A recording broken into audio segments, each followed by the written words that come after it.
5 বছর বিনা কারণে জেল খেটে আসার পর লোকটি হয়ে ওঠে এক বড় ব্যাংক ডাকাত।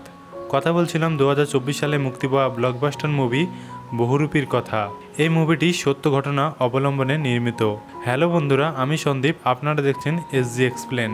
তা চলুন আজকের গল্প শুরু করা যাক। গল্পের শুরুতে দেখি এসআই অফিসার সুমন্ত ঘোষাল একজন গুন্ডাকে হাতে নাতে ধরে।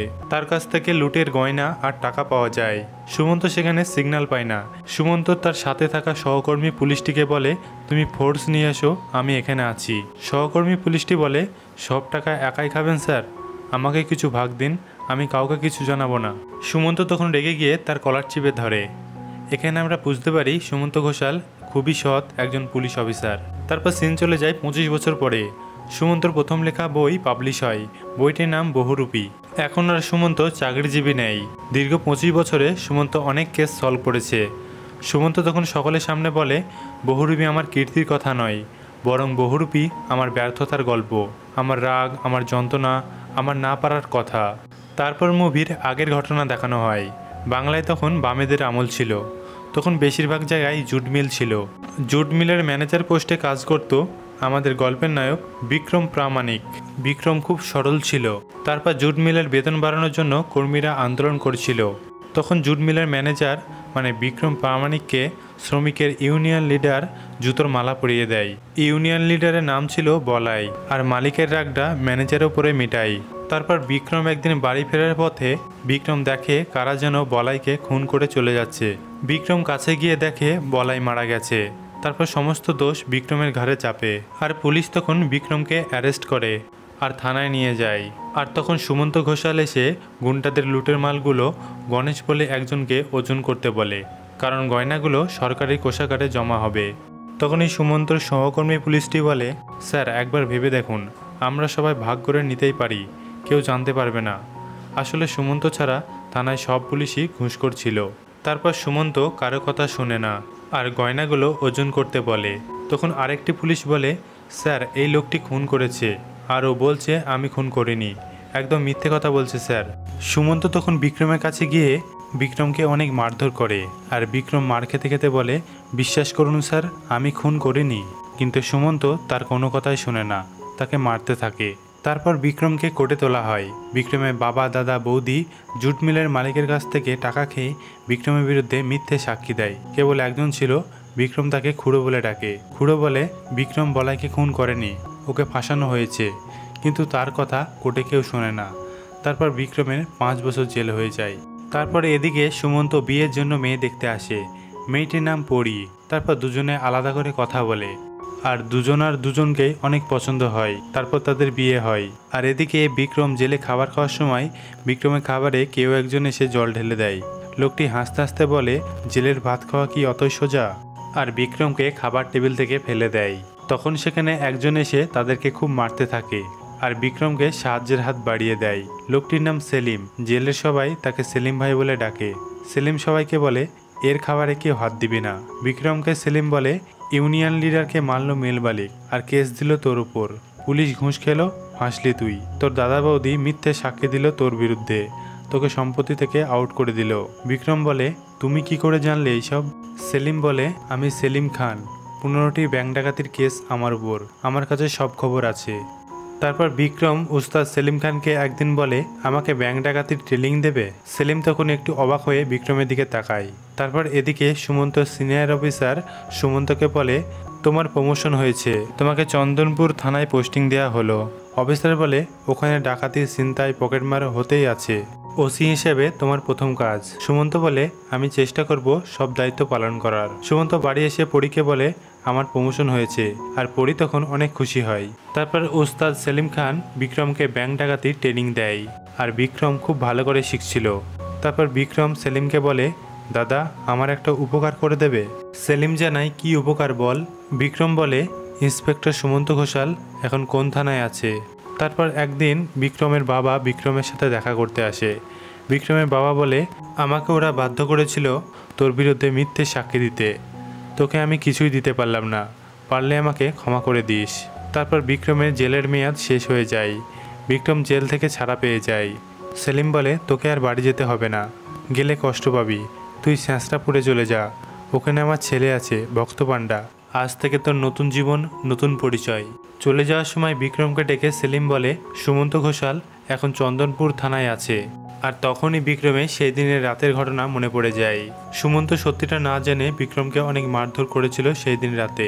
তারপর বিক্রম ছেঁচড়াপুরের দিকে রওনা হয়, কিন্তু বাসে যেতে যেতে বাসটি ডাকাতি হয় আর বিক্রমের মানিব্যাগ কেড়ে নেয়। সকালে বিক্রম ছেঁচড়াপুরে পৌঁছে যায়। তারপর বিক্রম ভক্ত পান্ডার সাথে দেখা করে। ভক্ত পান্ডা তখন বিক্রমকে মোহরির কাজ দেয় আর বলে আজ থেকে তোমার নাম চুনি কুমার। আর সেই রাতে বিক্রম ঝিমলিকে দেখতে পায়। ঝিমলি হলো সেই মেয়ে যে বাসে ডাকাতি করেছিল। তারপর এদিকে সুমন্ত বাড়ি ফিরে এলে বাড়ির কাজের মেয়ে সুমন্তকে বলে বৌদি প্রায় চিৎকার করে আর দরজা বন্ধ করে মেঝেতে শুয়ে থাকে। সুমন্ত পরীর কাছে গিয়ে দেখে পরী ঘুমিয়ে আছে। তারপর ভক্ত পান্ডা চুনি কুমার বিক্রমকে বলে বিভিন্ন অপরাধীদের জামিন করাতে হবে, মিথ্যে সাক্ষী জোগাড় করতে হবে। তারপর ছেঁচড়াপুরের গ্রামের মহাজন বলে চুনি কুমার তুমি জেলে ছিলে কেন? বিক্রম বলে আমাকে মিথ্যে করে মামলায় ফাঁসানো হয়েছিল। সেটা শুনে সবাই হাসতে থাকে। মহাজন বলে আজ থেকে কাউকে বলতে শুনিনি সত্যি করে কে মামলায় ফেসেছে। মহাজন বলে তোমাকে এখানে সেলিম পাঠিয়েছে, তোমার কি কোনো প্ল্যান আছে? বিক্রম বলে আমি 15 দিন মোহরিগিরি করব আর 15 দিন ব্যাংক ডাকাতি করব। মহাজনকে বিক্রম বলে আমার 10,000 টাকা লাগবে, পরে সুদ সমেত ফেরত দিয়ে দেব। আর 2টো ছেলে লাগবে যারা বাইক চুরি করতে জানে, আর 3টে খেলনা বন্দুক। আমি মানুষকে আঘাত করে নয়, মানুষকে ভালোবেসে ডাকাতি করব। সাথে আমার একটা মেয়ে দরকার, স্পটে যেতে হবে না, আমার সাথে সসম্মানে কাজ করবে। মহাজন তখন ঝিমলিকে সঙ্গে নিতে বলে। ঝিমলি হলো ছেঁচড়াপুরের সবচেয়ে বড় পকেটমার। ঝিমলি তখন বিক্রমকে বলে উনি নাকি ট্রেনিং ছাড়া ব্যাংক ডাকাতি করবে, তারপরে দেখবে প্রথমে পুলিশের হাতে ধরা পড়বে। মহাজন তখন বলে এদের কি ভাগ দেবে? বিক্রম বলে ডাকাতির 30 ভাগ আমার, 10 ভাগ ছেঁচড়াপুরে, আর বাকি 60 ভাগ সবার মধ্যে সমানভাবে ভাগ করে দেব। তারপরে এদিকে সুমন্ত ডাক্তারের সাথে কথা বলে জানতে পারে পরী মানসিকভাবে অসুস্থ। ডাক্তার বলে সন্দেহ প্রবণতা, অবাস্তব চিন্তা ভাবনা, একসময় ভালো আর একসময় খারাপ। তারপর বিক্রমের থাকার জন্য ঝিমলির বাড়িতে বিক্রমকে একটা ঘরে থাকতে দেয়। ঝিমলি বিক্রমকে বলে থাকার ভাড়া 1000, খাওয়ার ভাড়া 1000, মাসের শুরুতে অ্যাডভান্স দিতে হবে, সাথে পয়সা আছে তো? ঝিমলি তখন বিক্রমের মানি ব্যাগ থেকে 2000 টাকা কেটে নিয়ে ব্যাগটা ফেরত দেয়, কারণ সেদিনের বাস ডাকাতিতে বিক্রমের মানি ব্যাগটা ঝিমলির কাছেই ছিল। ঝিমলি তখন বিক্রমকে বলে যে নিজের ব্যাগ সামলাতে পারে না সে আবার করবে ব্যাংক ডাকাতি। তারপর বিক্রম তার খুড়োর সাথে দেখা করে, কারণ এখন জুট মিল বন্ধ হয়ে গেছে, তাই খুড়োর হাতে কোনো কাজ নেই। বিক্রম খুড়োকে বলে তোমাকে আমাদের সাথে ব্যাংক ডাকাতি করতে হবে, পারবে? খুড়ো তখন অবাক হয়ে বিক্রমের দিকে তাকায়। তারপর বিক্রম সবাইকে ডেকে বলে সরকার আমাকে মিথ্যে সাজা দিল, আমি একজন বিকম গ্র্যাজুয়েট, চাকরি করে খেতাম, বিনা কারণে সরকার আমাকে মিথ্যে সাজা দিল। সরকার আমাদের কি দিয়েছে? বহুরূপী শিল্পী, যাত্রা শিল্পীদের, তাদের জন্য সরকার কি করেছে? বিক্রম বলে ব্যাংকের টাকা সরকারের, সরকার যদি তোমারে মারে তাহলে তুমিও মারো সরকারকে। ঝিমলি তখন বলে এত ঝামেলার কি আছে, ব্যাংকে থেকে লোক বেরোলেই তার পকেট মারলে তো হয়, কোনো রিস্ক থাকবে না। বিক্রম তখন ঝিমলিকে বলে কেন, সাধারণ মানুষ তো তোমার কোনো ক্ষতি করেনি, তাদের টাকা কেন মারছো? ওই টাকা হয়তো কারো রক্ত জল করা পরিশ্রমের টাকা, ওই টাকা হয়তো কারোর মায়ের চিকিৎসার টাকা, ওই টাকা হয়তো কারোর বোনের বিয়ে দেওয়ার টাকা। বিক্রম তখন ঝিমলিকে বলে কোনোদিন ভেবে দেখেছো পকেটমারি করে যে মানুষগুলো সর্বশান্ত করেছো পরে সেই মানুষটি আত্মহত্যা করেছে কিনা? বিক্রম বলে মানুষকে ভালোবেসে ব্যাংক ডাকাতি করব, মানুষের ক্ষতি করে নয়। এইসব কথা শুনে তারা সবাই হাততালি দেয়। তারপর শুরু হয় ব্যাংক ডাকাতির ট্রেনিং। বিক্রমের ডাকাতি করার টিমের সদস্য হয় নিতাই, খয়ের, ঝিমলি আর খুড়ো, আর টিমের লিডার বিক্রম। বিক্রম জানায় ডাকাতি শুরু হবে চন্দনপুর ব্যাংক থেকে। বিক্রম খয়ের আর নিতাইকে পাঠায় ব্যাংকের আশেপাশে কি রয়েছে সেটা দেখার জন্য। তারা এটাও দেখে ব্যাংকের কোন সময় ভিড় হয়, কোন সময় ব্যাংক খালি থাকে। তারপর নিতাই আর খয়ের 2টো বাইক চুরি করে আর বাইকের নাম্বার বদলে দেয়। ব্যাংক থেকে রেল স্টেশন কত দূর, হাইওয়ে কত দূর, তারা সমস্ত কিছু জেনে নেয়। তারপর বিক্রম খুড়োকে ব্যাংকে পাঠায়। ব্যাংকে কোথায় কি রয়েছে, ক্যাশ কাউন্টার কোন দিকে, ম্যানেজার কোথায় বসে, সব কিছু দেখার জন্য। তারপর বিক্রম আর ঝিমলি স্বামী স্ত্রী সেজে চন্দনপুরে গুরুদাস মণ্ডল নামে এক ভদ্রলোকের বাড়িতে ওঠে। সেখানে গিয়ে বলে আমরা মুড়ি ব্যবসায়ী। আসলে গুরুদাস মণ্ডল মুড়ির ব্যবসা করত, কিন্তু টাকার অভাবে সেটা বন্ধ হয়ে যায়। বিক্রম কোনোভাবে জানতে পেরে তাদের কাছে এসেছে, যাতে সেখান থেকে তারা ব্যাংকে ডাকাতি করতে পারে আর পুলিশ তাদের সন্দেহ না করতে পারে। আর বিক্রম আর ঝিমলি তাদের টাকা পয়সা দিয়ে তাদের মুড়ির ব্যবসা পার্টনারে করতে বলে এবং তাদের বাড়িতে বিক্রম আর ঝিমলি ভাড়া থাকে। আর এদিকে সুমন্ত শ্রী সুমন্তকে বলে তার গয়নার জন্য একটা ব্যাংকে লকার করে দিতে বলে। আর এদিকে বিক্রম মাসের 2 তারিখে তার দলবল নিয়ে ব্যাংকে পৌঁছায় ডাকাতি করতে।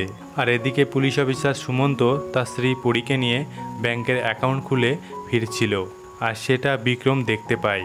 সুমন্ত চলে যেতেই তারা ভেতরে প্রবেশ করে আর একজন ব্যাংকের বাইরে থেকে লক্ষ্য করে পুলিশ আসছে কিনা এবং সে পাহারা দেয়। বিক্রম ম্যানেজার ঘরে ঢুকে তার দিকে বন্দুক তাক করে বলে, আমরা ব্যাংক ডাকাত স্যার, রাস্তা দিয়ে যাচ্ছিলাম, আপনার ব্যাংকটা খুব ভালো লাগলো তাই ডাকাতি করতে এলাম। আর এদিকে নিতাই ক্যাশ কাউন্টারের লোকটির ওপর বন্দুক ধরে আর খুরো গার্ডের ওপর বন্দুক ধরে, আর ব্যাংকে থাকা লোকজন ভয় পেয়ে যায়। ম্যানেজার অ্যালার্ট সুইচ দাবালে অ্যালার্ম বাজে না, কারণ আগে থেকেই খুরো তার কেটে দিয়েছে।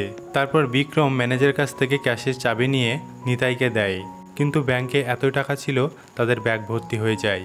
তখনই সেখানে থাকা ব্যাংকের এক কাস্টমারের কাছ থেকে লুঙ্গি কেড়ে নিয়ে তার ভেতর টাকা ভরে। বিক্রম তার দলবলকে বলে, সবাইকে আলাদা একটা ঘরে ঢোকাও, মহিলাদের সম্মান করো আর কাউকে আঘাত করবে না। তারপর বিক্রম সবাইকে একটা ঘরের মধ্যে ঢুকিয়ে আর দরজায় একটা নকল টাইম বম লাগিয়ে তারা ব্যাংক থেকে বেরিয়ে আসে। তারপর পুলিশ ডাকাতিদের খুঁজে বেড়ায়, কিন্তু বিক্রম আর তার দলবল বহুরূপী সেজে চন্দনপুরে ঘুরে বেড়ায়। একটা পর্যায়ে পুলিশ তাদেরকেই জিজ্ঞেস করে এখানে 2টো বাইক গেছে কিনা, কিন্তু তারা কোনো কিছুই বলে না। তারপর পুলিশ একটু এগিয়ে 2টো বাইক পড়ে থাকা অবস্থায় দেখতে পায়। আর এদিকে বিক্রম ঝিমলি খুঁড়ো তাদের সাজ বদলে চন্দনপুর ছেড়ে চলে যায়। তারপর এসপি সাহেব সুমন্তকে রাগ দেখিয়ে বলে, তুমি আসার পরে চন্দনপুরে ডাকাতি হয়ে গেল, আর তুমি নাকি সেই ব্যাংকে অ্যাকাউন্ট খুলতে গিয়েছিলে। ডাকাতিরা 60 লাখ টাকা নিয়ে গেছে আর পুলিশের মুখে ঝামা ঘষে দিয়েছে। সুমন্ত এসপি সাহেবের কাছ থেকে কিছুদিনের সময় নিয়ে নেয় এই কেসটা সলভ করার জন্য। এদিকে বিক্রম স্যাঁচরাপুরে ফিরে আসে। বিক্রম মহাজনের কাছ থেকে নেওয়া 10,000 টাকা সুদ সমেত ফেরত দেয়, আর বিক্রম ডাকাতির 30 ভাগ নিয়ে বাকিটা সবার মধ্যে সমানভাবে ভাগ করে দেয়। তারপর এদিকে সুমন্ত বাড়ি এসে পরি বলে, তোমার সবার জন্য সময় আছে, শুধু আমার জন্য নেই। সেই কারণে পরি অনেকটা রেগে যায়। আর তখনই সুমন্ত সহকর্মী পুলিশ অফিসার সুমন্তকে ফোন করে বলে, স্যার অজয়গঞ্জ ব্যাংকে ডাকাতি হয়ে গেছে, 3 জন লোক ছিল আর 2টো বাইকও পাওয়া গেছে। সুমন্ত তখন আরও চিন্তায় পড়ে যায়। তারপর এদিকে ঝিমলি বিক্রমকে বলে, এবার থেকে ডাকাতির 50 ভাগ আমার চাই, 15% হবে না। বিক্রম তখন বলে, 45% দেব, আমাকে বিয়ে করবে? ঝিমলি প্রথমে রাগ দেখালেও মন থেকে খুশি হয়। তারপর ঝিমলি আর বিক্রমের বিয়ে হয়। তারা দুজনে ছোট্ট একটা সংসার পাতে। বিয়ের পর বিক্রম ঝিমলিকে তার নিজের গ্রামের বাড়িতে নিয়ে আসে। বাড়িতে এসে দেখে তার বাবা কিছুদিন হলো মারা গিয়েছে। আজ তার বাবার শ্রাদ্ধ। বিক্রম তখন অনেক কষ্ট পায়। তখনই বিক্রমের দাদা বৌদি বিক্রমকে বাড়ি থেকে বের করে দেয়। তার বাবার ফটোটা পর্যন্ত বিক্রমকে ছুঁতে দেয় না। তারপর বিক্রম ফিরে এসে নিতাইকে বলে, আমি বম তৈরি করব। বিক্রম বলে, এর প্রতিশোধ আমাকে নিতেই হবে। বাবার ফটোটা পর্যন্ত ছুঁতে দিল না। বম বানিয়ে দাদা বৌদি সমেত তাদের ঘরটাও উড়িয়ে দেব। তারপর বিক্রম বম বানাতে গিয়ে একটা বম তার হাতেই ফেটে যায়, আর বিক্রমের 2টো হাতের আঙুলগুলো পুড়ে যায়, আর বিক্রম প্রতিবন্ধী হয়ে যায়। তারপরেও বিক্রম ব্যাংক ডাকাতি ছাড়েনি, একের পর এক ব্যাংক ডাকাতি করতেই থাকে। এদিকে পরি বাড়িতে সব কিছু ভাঙচুর করছে। সুমন্ত শাশুড়ি সুমন্তকে ফোন করে খবর দেয়। সুমন্ত বাড়ি এসে দেখে পরি সমস্ত জিনিস ছুঁড়ে ছুঁড়ে ফেলছে। পরির অসুস্থতা দিন দিন বাড়তেই থাকে, এমনকি পরি হাতও কেটে ফেলেছে। তারপর ডাক্তার এসে পরীকে ঘুমের ইঞ্জেকশন দেয়। তারপর সুমন্ত ডাক্তারবাবুর সাথে কথা বলে, আর ডাক্তারবাবু পরীকে একটা রিভাব সেন্টারে অ্যাডমিট করতে বলে। আর এদিকে বিক্রম একটা ছোট ব্যাংকে ডাকাতি করতে যায়, কিন্তু সেখানে একটি বৃদ্ধ লোক কান্না করছিল। বিক্রম বলে, কি হয়েছে আপনার? বৃদ্ধ লোকটি বলে, আমার মেয়ের বিয়ে, তাই ব্যাংকে টাকা তুলতে এসেছিলাম, কিন্তু সব টাকা তো আপনারা নিয়ে যাচ্ছেন। বিক্রম বলে, আপনার কত টাকা দরকার? বৃদ্ধ লোকটি বলে, 30,000 টাকা। বিক্রম তখন লোকটিকে 30,000 টাকা দিয়ে দেয়। সেখানে একটি ছোট্ট ছেলে বিক্রমকে বলে, তুমি কি চোর? বিক্রম বলে, না বাবা, আমি ডাকাত। তারপর সবাইকে একটা ঘরের মধ্যে ঢুকিয়ে দরজায় নকল টাইম বম লাগিয়ে বিক্রম ও তার দলবল সেখান থেকে ডাকাতি করে বেরিয়ে আসে। আর এদিকে সুমন্ত পরীকে একটা রিহ্যাব সেন্টারে অ্যাডমিট করিয়ে দেয়। তারপর সুমন্তর ফোনে একটা SMS আসে। সুমন্ত জানতে পারে আবার একটা ব্যাংক ডাকাতি হয়েছে। সুমন্ত তখন পরীকে রেখে সেখানে চলে যায়। তারপর সুমন্ত ব্যাংক থেকে ফিরে রাস্তায় 2টো বহুরূপীকে দেখতে পায়। সুমন্তর সন্দেহ হয় তারপর তাদেরকে সুমন্ত সার্চ করতে বলে। তারপর ঝিমলিকেও সার্চ করতে বলে, কিন্তু ঝিমলির কাছে ডাকাতি হওয়া টাকা ছিল। তখনই বিক্রম ছদ্মবেশে আরেকটি পুলিশকে বলে দুটো বাইক ওই দিকে গেছে। এটা শুনে সুমন্ত আর তার দলবল সেখানে ছুটে যায়। তারপর এদিকে এসপি সাহেব সুমন্তকে বলে, তুমি এই কেসটা থেকে নিজেকে সরিয়ে নাও, কানে আসছে তোমার স্ত্রী নাকি অসুস্থ। তারপরেও সুমন্ত একটা শেষ সুযোগ চেয়ে নেয়। তারপর সুমন্ত বাড়ি ফিরে সুমন্ত শাশুড়ি মা সুমন্তকে বলে, নিজের স্ত্রীকে মানসিক হাসপাতালে রেখে কেউ এইভাবে চলে যায়? এতটুকু অনুভূতি তোমার নেই?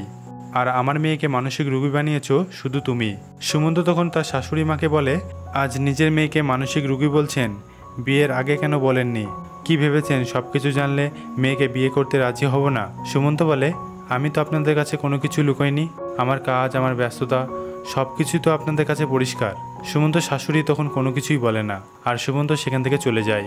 তারপর পরের দিন যেসব ব্যাংকে ডাকাতি হয়েছিল সেই সব ব্যাংকের ম্যানেজার কর্মচারী সুমন্ত জিজ্ঞাসাবাদ করে। কেউ কেউ বলে তার দুটো হাত আছে, আবার কেউ কেউ বলে তার দুটো হাত নেই। আর একজন ব্যাংকের ম্যানেজার বলে, উনি বেকার মানুষ, ওনার জায়গা থাকলে আমি হয়তো একই কাজ করতাম। সুমন্ত তখন রেগে গিয়ে বলে, ওরা আমার আপনার টাকা নিয়ে ওদের সংসার চালাবে, প্লিজ ওদের হিরো বানানো বন্ধ করুন। সুমন্ত তখন বুঝতে পারে ডাকাতিরা এরা কোনো হোটেলে থাকে না। সুমন্ত তখন পুলিশকে পুরো এলাকা সার্চ করতে বলে। তারপর সুমন্ত পরীকে নিতে আসে, কারণ পরী এখন পুরোপুরি সুস্থ হয়ে গেছে।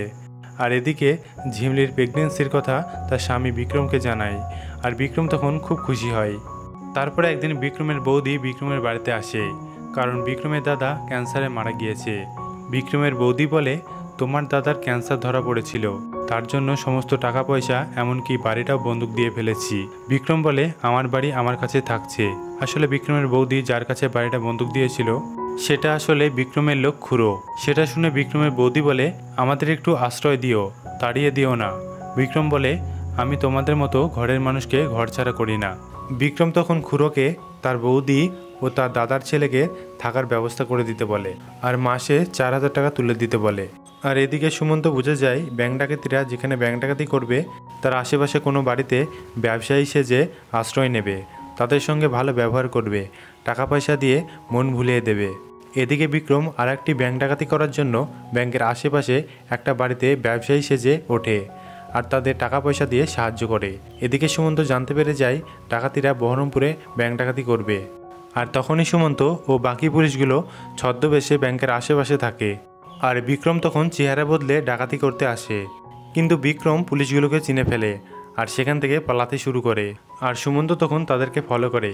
কিছু দূর যেতেই বিক্রম নিতাইকে বলে, আমরা শপথ নিয়েছিলাম কেউ কাউকে ধরিয়ে দেব না, আমরা রঘুনাথগঞ্জে যাচ্ছি। আর নিতাইকে বিক্রম একা ছেড়ে দেয়। সুমন্ত তখন নিতাইকে দেখতে পায়, আর নিতাইকে সুমন্ত ফলো করে। একটু দূরে যেতে নিতাইকে ধরে ফেলে। তখনই পুলিশ রঞ্জিত এসে বলে, স্যার রঘুনাথগঞ্জে ডাকাতি হয়ে গেছে। আর সুমন্ত তখন কি করবে কিছুই বুঝতে পারে না। তারপর নিতাইকে থানায় নিয়ে এসে অনেক মারতে থাকে। নিতাই বলে, ওস্তাদ সেলিম খান বসকে স্যাঁচড়াপুরে পাঠিয়েছিল, এর বেশি কিছু আমি জানি না। সুমন্ত তখন জেলে সেলিমের কাছে কোন লোক ছিল সেটা জানতে পারে। সেলিমের কাছে শুধু একজন ছিল, সেটা হলো বিক্রম প্রামাণিক। সুমন্ত তখন বুঝে যায় বিক্রম প্রামাণিক ইউনিয়ন লিডারের মার্ডার কেসের আসামি এবং ব্যাংক ডাকাত। সুমন্ত তখন বাকি পুলিশদের বলে, বিক্রম প্রামাণিক কোথাও সে বাবলু, কোথাও সে চুনি কুমার, আর এখন বিক্রম প্রামাণিক সে বহুরূপী, বারবার রূপ বদলায়। আমরা যখন অন্য জায়গায় খুঁজে বেড়াই তখন সে বহুরূপী সাজে এই শহরে ঘুরে বেড়ায়। এবার বিক্রম প্রামাণিককে যেভাবে হোক ধরতেই হবে। তারপর নিতাইকে যে জেলে রাখা হয়েছিল তার পাশে আরেকটি আসামি ছিল, তার নাম আলমগীর। সে নিতাইকে তাদের ডাকাতি দলে নিতে বলে।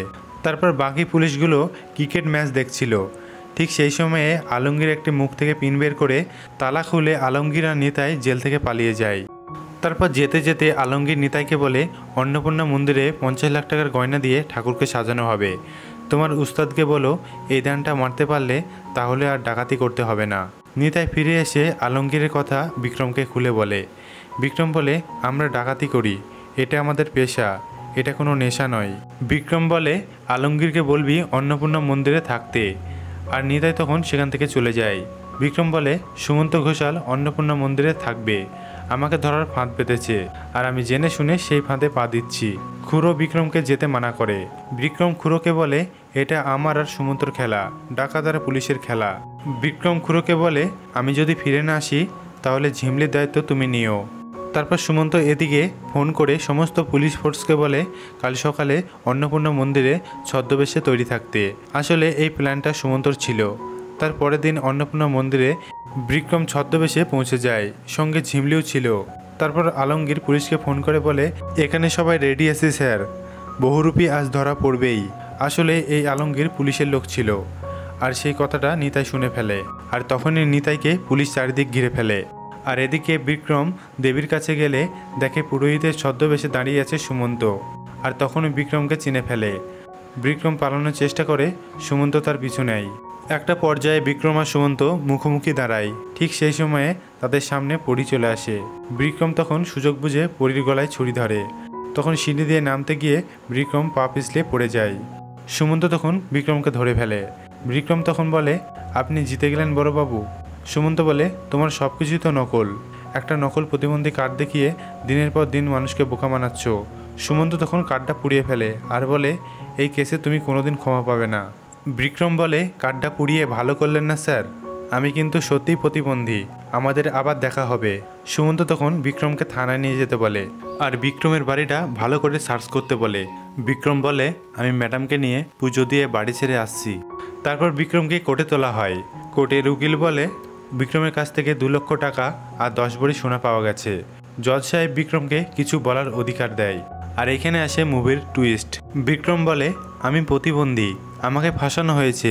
কেউ শুনেছেন প্রতিবন্ধী মানুষ ডাকাত করেছে? ধর্মাবতার, আমার বাড়িতে 80 ভরি সোনা ছিল, 10 ভরি নয়। বিয়েতে পাওয়া ঠাকুরের গয়না, সেসব গয়না কোথায় গেল? কোর্টের উকিল বলে, তোমার কাছে কি কোনো প্রমাণ আছে? বিক্রম তখন গয়নার সমস্ত হিসেব কোর্টে পেশ করে। আসলে বিক্রম ডাকাতির বেশিরভাগ টাকায় গয়না কিনে রেখেছিল। সুমন্ত যখন পরীকে পুজো দিয়ে বাড়ি নিয়ে যায়, ঠিক সেই সময়ে বিক্রমের বাড়িতে বাকি পুলিশগুলো বেশিরভাগ গয়না নিজেদের মধ্যে ভাগ করে নেয়। সুমন্ত একজন সৎ পুলিশ অফিসার হলে কি হবে, বাকি পুলিশগুলো এক একটা ঘুষখোর ছিল। এদিকে বিক্রম বলে, আমার বাড়িতে 70 ভরি সোনা চুরি হলো, অফিসার সুমন্ত ঘোষাল সব জানতো, তার নির্দেশে সবকিছু হয়েছে। ধর্মাবতার, আমার বাড়িতে 70 ভরি সোনা চুরি হলো, তার বিচার আমি পাবো তো? তারপর কোর্টের রায় হয়, এই কেসের মূল তদন্তকারী অফিসার সুমন্ত ঘোষালকে তদন্তের নির্দেশ দেয় কোর্ট। সুমন্ত কখনো ভাবতে পারেনি বিক্রম এক মুহূর্তের জন্য খেলা ঘুরিয়ে দেবে। আর বিক্রম তখন সুমন্তর দিকে তাকিয়ে একটা মুচকি হাসি হাসে। আর বিক্রম মন থেকে খুব খুশি হয়। তারপর বাকি পুলিশদের সঙ্গে সুমন্তরও জেল হয়ে যায়। যেহেতু এই কেসের সুমন্ত টিম লিডার ছিল। সুমন্ত জেলে যাওয়ার সময় পাশের জেল থেকে বিক্রম বলে, বলেছিলাম না বড়বাবু আমাদের আবার দেখা হবে? আমি জানি বড়বাবু আপনি টাকা নেননি, কিন্তু সততার দাম তো সবাইকে দিতে হয়। আর সুমন্ত তখন রাগে মুখ নিচু করে সেখান থেকে চলে যায়। তারপর অনেক দিন কেটে যায়। সুমন্ত আর বিক্রম জেল থেকে ছাড়া পেয়ে যায়। সুমন্ত তার জীবনের ব্যর্থতার গল্প বহুরূপী বইতে তুলে ধরেছে। তারপর সুমন্ত তার লেখা বহুরূপী বইতে সবাইকে অটোগ্রাফ দিচ্ছিল। তখন একটি ছেলে এসে পরীকে বলে, আমার মাকে দেখেছো? আসলে ছেলেটির মা হচ্ছে ঝিমলি। ঝিমলির একটা ছেলে হয়েছে। তারপর ঝিমলি তার ছেলেকে ডাকে। সুমন্তর কাছে বিক্রম আসে। বিক্রম বহুরূপী বইটা দিয়ে বলে, আপনার একটা অটোগ্রাফ চাই বড়বাবু। সুমন্ত তখন সব কিছু ভুলে গিয়ে একটু হেসে একটা অটোগ্রাফ দেয়, একটা গালাগাল লিখে। আর মুভিটি এখানেই সমাপ্ত হয়। মুভিটি কেমন লাগলো অবশ্যই কমেন্টে জানাবেন। আর আমাদের চ্যানেলটি অবশ্যই সাবস্ক্রাইব করবেন। সবাই ভালো থাকবেন, সুস্থ থাকবেন। দেখা হচ্ছে আবার কোনো নতুন গল্প নিয়ে।